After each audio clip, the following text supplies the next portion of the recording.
DMT classes में आपका स्वागत है। आइए आज हम क्लास 12th के जो विद्या है और जिसमें सब्जेक्ट जो है वो केमिस्ट्री है, अगर उसको हम क्या करते हैं कि अगर विद्या से अगर हमको अगर तैयारी करनी है तो उसको हम कैसे तैयारी करेंगे, आज मैं उसको आपको बताने वाला हूँ। ये क्या होता है कि अगर आप किताब से अगर तैयारी करते हैं तो किताब थोड़ा मोटा हो जाता है, और विद्या क्या होती है कि विद्या से जो इम्पोर्टेंट जो चीज़ें होती हैं उसको हम कैसे याद करेंगे, मैं आप लोग को ये बताने वाला हूँ। सो विद्या में मैं 4 चैप्टर को लिया हूँ। एक अल्कोहल, फिनॉल, ईथर और एल्डिहाइड, कीटोन और कार्बोक्सिलिकम। तो मेरा सबसे पहला चैप्टर आ चुका है आपके सामने कि अल्कोहल यानी अल्कोहल, फिनॉल और ईथर, यानी इसके जो टॉपिक हैं वो कौन कौन से इंपॉर्टेंट हैं जो आपके एग्जाम में निश्चित है कि वो हर बार रिवाइज होते हैं यानी पूछे जाते हैं। तो पहले तो सबसे पहले मैं ये बता देना चाहता हूँ कि आप सबसे पहले कि अल्कोहल के बारे में आप जानिए। तो अल्कोहल के बारे में जानना है तो उसका पहले अल्कोहल का पहचान, ठीक, अल्कोहल कितने प्रकार के होते हैं इसमें दिया भी है कि अल्कोहलों एवं फिनालों का वर्गीकरण, यानी कि अल्कोहल और फिनालों का वर्गीकरण आप जान जाएंगे कि अल्कोहल किसे कहते हैं। तो एक हाइड्रोक्सी समूह के आधार पे होता है और एक कार्बन समूह के आधार पे होता है। तो हाइड्रोक्सी समूह के आधार पर जो होता है वो होता है प्राथमिक, द्वितीयक और तृतीयक, और इसमें भी होता है प्राथमिक, द्वितीयक यानी प्राथमिक अल्कोहल, द्वितीयक अल्कोहल और तृतीयक अल्कोहल। तो फिर अब उसी तरह पे अल्कोहल के बारे में जानेंगे। और देखिए, अगर विद्या से अगर आप तैयारी कर रहे हैं तो अल्कोहल का हो चाहे फिनाल का हो चाहे ईथर का, जितने बोर्डेड आए हैं यानी जितने बोर्डेड बहुविकल्पी प्रश्न है, जैसे देखिए ये जितने बोर्डेड बहुविकल्पी प्रश्न है 2016, 18, 2018, 2017, 2017, तो जो एक बार आए हैं उनको तो आपको देखना ही देखना है। अगर जो लगभग 2 बार अगर जो प्रश्न अगर बोर्ड में आए हुए हैं 2 बार, जैसे देखिए ये सभी एक बार प्रश्न आए हुए हैं, ये सभी एक बार प्रश्न आए हुए हैं। जब एक बार ये प्रश्न आए हुए हैं तो इन प्रश्नों को क्या करना है कि आपको उसको तैयार कर लेना है, यानी कि बहुविकल्पी वाले हो गए। अति लघु उत्तरी में आपको क्या करना है कि देखिए कि अल्कोहल पे जो समावयवी पे प्रश्न होगा, समावयवी पे यानी समावयवी को आप समझ सकते हैं, इसको समावयवता भी कहा जाता है।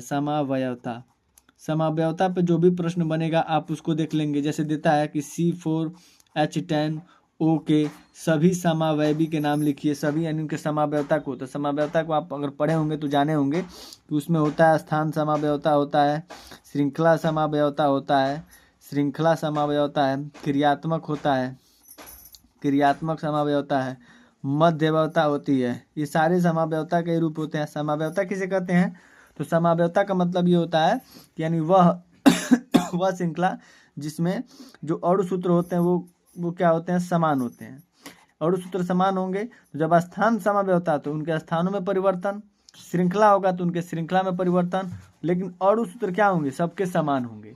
तो ये समावयवता पर जो भी प्रश्न बनेंगे आप उनको देख लेंगे। विद्या में अगर आपके पास जो भी होगा, अवतार होगा, चाहे विद्या होगा, चाहे आकाश का होगा, कुछ भी होगा, तो आप उसमें अरिहंत का भी आता है विद्या, तो उसमें आप क्या करेंगे कि आप देख लेंगे। क्वेश्चन बैंक का भी आता है जो मैंने लिया है। अब इसमें क्या होगा कि आप जो भी समावयवता पर उन प्रश्नों को देख लेंगे। फिर उसके बाद आपको क्या करना है कि अल्कोहल प्राप्त करने की किसी 2 विधि का रासायनिक समीकरण आपको याद कर लेना है। यानी कि आप अल्कोहल अगर हमको प्राप्त करना है अल्कोहल, तो अल्कोहल प्राप्त करने की मान लीजिए 2 विधि आप ले लिए। फिनॉल, अगर फिनॉल भी इसी चैप्टर में है तो फिनॉल को भी कम से कम अगर कह दे कि निम्नलिखित में किन्हीं 2 रासायनिक अभिक्रियाओं को लिखिए जिसमें फिनॉल प्राप्त होता हो, तो फिनॉल प्राप्त करने की 2 विधियों का रासायनिक समीकरण लीजिए। उसी तरह ईथर भी प्राप्त करने की किसी 2 विधि का रासायनिक समीकरण लीजिए। और इसमें क्या कीजिए कि जो प्रयोगशाला विधि है, इसमें सबसे इम्पोर्टेंट ये चीज़ है कि इसमें जो प्रयोगशाला विधि है वो सबसे इम्पोर्टेंट है। यानी कि अगर प्रयोगशाला विधि अगर आप याद कर लेंगे और एक कोई अन्य विधि याद कर लीजिएगा। जैसे देखिए मैं आपको दिखा रहा हूँ, जैसे दिया है गया है, देखिए ये IUPAC नाम भी आप याद करते चलेंगे। IUPAC नाम अगर याद क्या करना, अगर आपको नहीं आता होगा तो मेरे चैनल पे आप जाके देख सकते हैं। जिसमें दिया है प्रयोगशाला में फिनॉल बनाने की विधि का रासायनिक समीकरण दीजिए। तो प्रयोगशाला में फिनॉल बेंजीन डाइओजोनियम क्लोराइड के जल विलयन के द्वारा प्राप्त किया जाता है। तो इसका देखिए मैं ये बता के भी देता हूँ। तो बेंजीन डाइओजोनियम का होता है सूत्र C6H5N2Cl, और इसकी अभिक्रिया आपको किससे कराना है? तो जल से कराना है। तो जब आप जल से कराएंगे तो क्या प्राप्त होगा? तो देखिए बेंजीन डाइएजोनियम क्लोराइड से जब आप अभिक्रिया कराएंगे तो यहाँ का जल को आप ऐसे लिख दीजिए, जल को हम ऐसे लिख सकते हैं ना HOH में, तो यहाँ का Cl और यहाँ का H क्या निकलेगा, HCl बाहर निकलेगा, और यहाँ से क्या निकलेगा, तो यहाँ से N2 बाहर निकलेगा, यानी नाइट्रोजन गैस। बचेगा क्या, तो C6H5 बचेगा, और यहाँ क्या बचेगा, तो यहाँ बचेगा OH, और यही OH इसके साथ जाके जुड़ेगा, तो क्या बन जाएगा, ये बन जाएगा आपका फिनॉल। ये हो गया देखिए प्रयोगशाला विधि, कितना आसान है।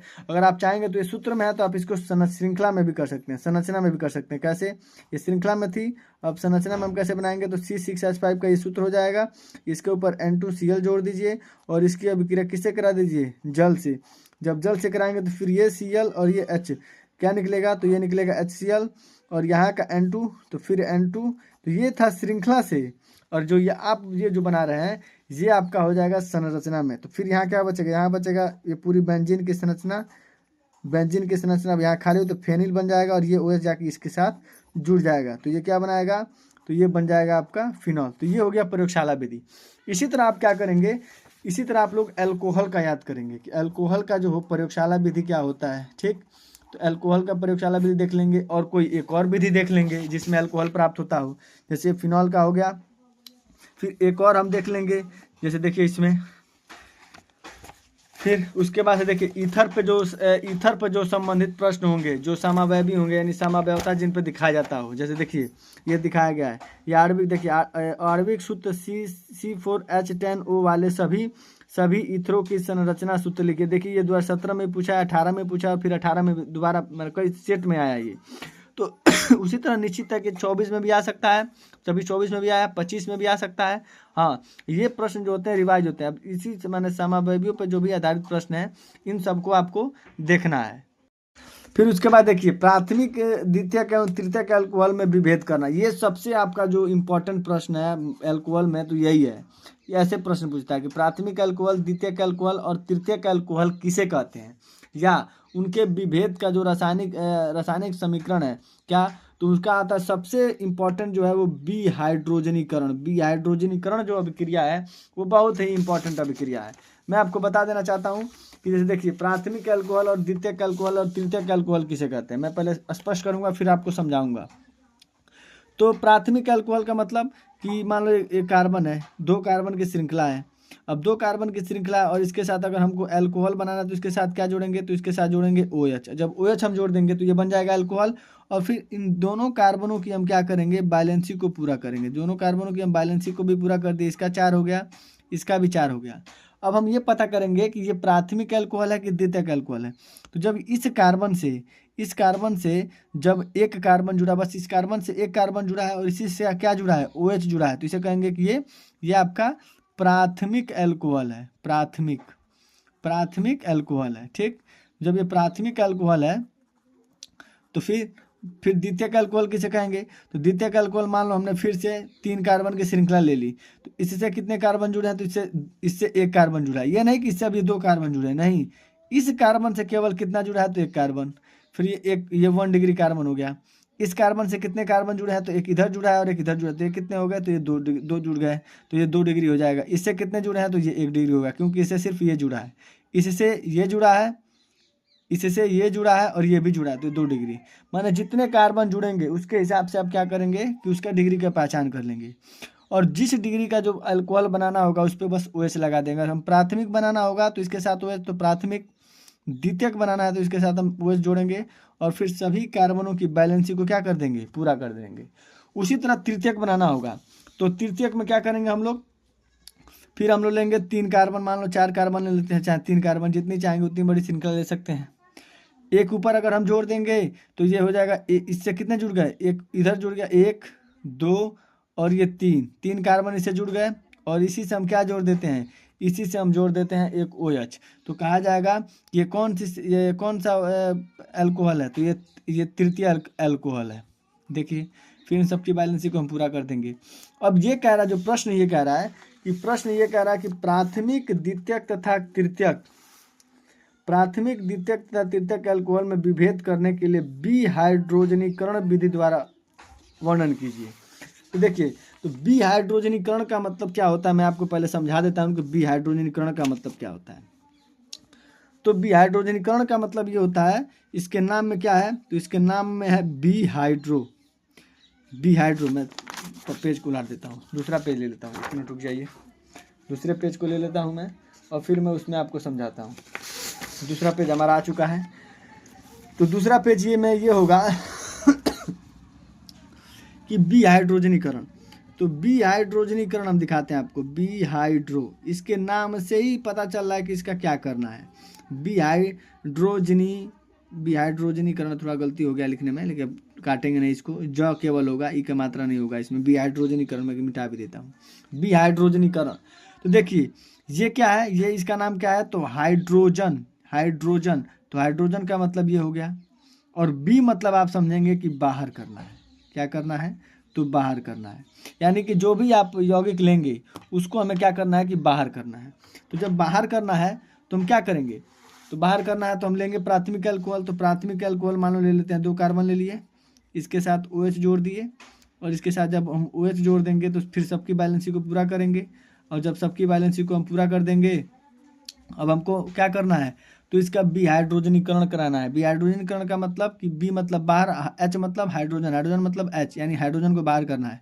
तो क्या करेंगे जब हाइड्रोजन को हम लोग बाहर करेंगे तो क्या प्राप्त होगा, तो प्राप्त ये होगा, तो क्या प्राप्त होगा, हाइड्रोजन को बाहर करेंगे तो हाइड्रोजन एक तो बाहर होगा नहीं, ये कितनी की मात्रा में बाहर होगा, ये गैस है तो द्विपरमाणुक होगा, तो ये 2 की मात्रा में बाहर होगा। तो हाइड्रोजन गैस को हम बाहर निकालेंगे तो बचेगा क्या, यहाँ बचेगा CH3, और यहाँ क्या बचेगा, तो यहाँ बचेगा CHO, यानी CHO का मतलब आप अभी तक जान गए होंगे कि CHO का मतलब होता है एल्डिहाइड, यानी कि क्या होगा, यानी प्राथमिक अल्कोहल को जब हम विहाइड्रोजनीकरण कराते हैं तो एल्डिहाइड प्राप्त होता है। ये पहला हो गया। उसके बाद हम आते हैं दूसरे पे। तो द्वितीयक मतलब द्वितीयक अल्कोहल लेंगे, तो द्वितीयक अल्कोहल मतलब क्या कि ये हो गया द्वितीयक अल्कोहल, इसी के साथ हम जोड़ देते हैं OH, और यहाँ फिर हो जाएगा एक H, फिर इसके साथ यहाँ पे हो जाएगा CH3, और यहाँ भी हो जाएगा CH3 इसकी बैलेंसी के लिए। ये द्वितीयक अल्कोहल बन चुका है। अब हमें क्या करना है, इसका बी हाइड्रोजनीकरण कराना। बी हाइड्रोजनीकरण का मतलब फिर मैं बता देता हूँ, हाइड्रोजन को बाहर करना। तो देखिए जहाँ अनुलग्न लगा होता है वहीं का हाइड्रोजन बाहर करते हैं। जैसे मैंने एक H यहाँ का ले लिया है अगर, तो यहाँ का और यहाँ का हटा देंगे। मैं चाहूँगा तो ये H और ये H को ही हटाना चाहिए था। अब मान लीजिए यहाँ का एक H और एक H यहाँ का, दोनों H मिलकर क्या बनाएंगे, H2, और H2 मतलब बाहर बी हाइड्रोजनीकरण हो गया। बचा क्या, तो यहाँ बचा CH3, और यहाँ क्या बचा, यहाँ बचा कार्बन से डबल आबंध O, और यहाँ क्या बचा, तो ये हो जाएगा CH3। तो दोनों मिलके क्या बना दिए, तो ये बन गया आपका कीटोन। यानी कि प्राथमिक अल्कोहल से बनता है आपका एल्डिहाइड, प्राथमिक अल्कोहल से बनता है एल्डिहाइड, उसको जब हम बी हाइड्रोजनीकरण कराते हैं तो, और जब द्वितीयक अल्कोहल लेते हैं और उसका भी हाइड्रोजनीकरण कराते हैं तो वो बनता है कीटोन। ठीक, इसी तरह आप क्या करेंगे कि तृतीयक अल्कोहल का भी हम कराएंगे, तो तृतीयक अल्कोहल से कराएंगे तो वो बन जाएगा एल्कीन, आइसोब्यूटिलीन बनेगा। अब क्या होगा, ये आपके हो जाएंगे। उसके बाद इसमें सबसे इंपॉर्टेंट एक प्रश्न आता है लुकास अभिकर्मक का, यानी लुकास अभिकर्मक किसे कहते हैं, आपसे पूछता है प्रश्न। लुकास परीक्षण, देखिए ये रहा प्रश्न, ये कई बार पूछा है, 2020 में पूछा है, 18 में पूछा है, 19 में पूछा है, 23 में पूछा है कि लुकास परीक्षण क्या है, इसका प्रयोग किस प्रकार के यौगिकों को पहचानने में किया जाता है। देखिए सबसे आसान भाषा में, ये बहुत बढ़ा चढ़ा के दिया है, अगर आप इसके गुण याद कर लेते तो भी ठीक है, नहीं तो ये बहुत है। यानी कि लुकास अभिकर्मक क्या करता है कि प्राइमरी, देखिए यह प्राइमरी, सेकेंडरी तथा ट्रशियरी अल्कोहल, प्राइमरी मतलब होता है प्राथमिक, सेकेंडरी मतलब होता है द्वितीयक, और टर्शियरी मतलब होता है कि तृतीयक। यानी ये अल्कोहल जो होते हैं विभेद करने की अत्यंत सरल विधि, यानी प्राथमिक, द्वितीयक और तृतीयक जो अल्कोहल होते हैं उनके पहचानने की, यानी उनके विभेद करने की, उन्हें अलग करने की ये सबसे अलग विधि है। फिर इसमें क्या है कि यह भिन्न भिन्न अल्कोहलों की लुकास अभिकर्मक, ये लुकास अभिकर्मक पूछेगा कि लुकास अभिकर्मक कौन कौन से हैं, तो यानी कि सांद्र HCl प्लस निर्जल जिंक क्लोराइड का जो विलयन होता है वही लुकास अभिकर्मक कहलाता है। अगर आप ये अभिक्रिया याद कर लेते तो ठीक है, यानी अल्कोहल की अभिक्रिया जब हाइड्रोक्लोरिक अम्ल से कराते हैं तो क्या निकलता है, तो ये एल्किल हैलाइड और एल्किल और ये हैलाइड आपस में एल्किल हैलाइड बना लेते हैं, और यहाँ का OH और यहाँ का H जल बना लेते हैं। आप इसको याद कर सकते हैं। फिर उसके बाद इसमें जो नेमिंग वाले अभिक्रिया है, नेमिंग अभिक्रिया मतलब कि राइमर टीमन अभिक्रिया, कोल्बे अभिक्रिया तथा कोल्बे श्मिट अभिक्रिया की बात है, यानी रायमंड टीमन अभिक्रिया और कोल्बे अभिक्रिया इस चैप्टर का सबसे इंपॉर्टेंट अभिक्रिया। देखिए ये कई बार बोर्डों में पूछा भी गया है, यानी कि 2025 में आने की संभावना इसका निश्चित है। देखिए ये 3 साल पर गैपिंग है तो 24 में 22 3 25 यानी 25 में पूछा जा सकता है। तो अब आप क्या करेंगे कि नेमिंग रिएक्शन हो गया आपका, लुकास अभिकर्मक हो गया, अल्कोहल का पहचान आप कैसे कर सकते हैं उन पर रासायनिक अभिक्रिया कौन कौन सी हो गई। अब हम आते हैं अगले प्रश्न। उसके बाद से आता है देखिए तीसरा प्रश्न, इसके बाद जो भी प्रश्न आएंगे वो है मोनोहाइड्रिक अल्कोहल बनाने की 2 सामान्य विधियां। मोनोहाइड्रिक अल्कोहल, अब आपके दिमाग में आता होगा कि मोनोहाइड्रिक अल्कोहल भाई किसे कहते हैं। तो देखिए मोनोहाइड्रिक अल्कोहल बहुत ही आसान है। मोनोहाइड्रिक अल्कोहल का मतलब ये होता है कि मोनो मतलब होता है OH और उसके साथ एक कार्बनिक श्रृंखला जुड़ी हो, ठीक। तो मोनो का मतलब एक और हाइड्रिक कार्बनिक श्रृंखला, यानी जितने भी कार्बन की बड़ी श्रृंखला उसे कोई मतलब नहीं है, बस उसमें OH की संख्या कितनी होनी चाहिए, 1 होनी चाहिए। अगर यही OH की संख्या हो जाएगी 2 तो कहा जाएगा कि आपके ये क्या है, तो आपके ये 2 ये हो जाएंगे डाई, यानी कि जो भी कार्बन की श्रृंखला मान लीजिए ये, अब इसके साथ हम एक OH जोड़े हैं तो कहा जाएगा कि ये मोनोहाइड्रिक अल्कोहल है। अब इसी के साथ एक कार्बन की श्रृंखला इसके साथ कितने जुड़ जाएंगे, इसके साथ 2 जुड़ जाएंगे तो ये डाईहाइड्रिक अल्कोहल हो जाएगा। इसी तरफ क्या करेंगे कि इसमें विभेद आपको बताना है, इसका जो रासायनिक अभिक्रिया वही पूछ रहा है कि मोनोहाइड्रिक अल्कोहल बनाने की 2 सामान्य विधि, यानी कि मेथिल अल्कोहल ले लीजिए, एथिल अल्कोहल लीजिए, इनकी 2 सामान्य विधि। देख मैंने क्या कहा था, कोई 2 विधि आपको अल्कोहल बनाने के लिए लेंगे तो ये उस पर काम कर जाएगा। देखिए कितने बार पूछा है, 16 में पूछा है, 23 में, 18 में, 2018 में सारा प्रश्न बोर्ड है। ये देखिए इधर भी या करके भी पूछा है, या करके पूछ रहा है कि क्या होता है जब एथिल अल्कोहल एस्टिक एनहाइड्राइड्स, ये सारे अभिक्रियाओं को आप अगर विद्या से देखना चाहेंगे तो डेली इसको क्या कीजिए कि रिवाइज करते रहिए। जब डेली इसको रिवाइज करते रहेंगे तो ये सारे आपके जो टॉपिक हैं ये सब तैयार हो जाएंगे। फिर उसके बाद ये फ्रीडल क्राफ्ट अभिक्रिया बहुत ही इंपॉर्टेंट है। फ्रीडल क्राफ्ट अभिक्रिया जब आप अंशाल उठाएंगे तो इसमें आपको देखने को मिलेगा। सल्फोनीकरण बहुत इंपॉर्टेंट है, सल्फोनीकरण किसे कहते हैं। फिर देखिए अब हम आ गए हैं ईथर पे, यानी कि ईथर जो सबसे इंपॉर्टेंट है। देखिए कितने बार में ये पूछा है कि प्रयोगशाला में डाई एथिल ईथर बनाने की विधि का वर्णन कीजिए। देखिए ये प्रयोगशाला में डाई एथिल ईथर का यह अभिक्रिया है, 16, 17, 20, 18, 22, 20। ये देखिए कितना इंपॉर्टेंट है, ये आपसे निश्चित है कि पूछेगा ही पूछेगा। उसके बाद हम आते हैं अगले, फिर उसके बाद आप ईथर किसे कहते हैं, ईथर कितने प्रकार के होते हैं। जिस तरह अल्कोहल का पढ़े अल्कोहलों का वर्गीकरण, उसी तरह आप लोग ईथर का भी वर्गीकरण आप लोग पढ़ते रहेंगे।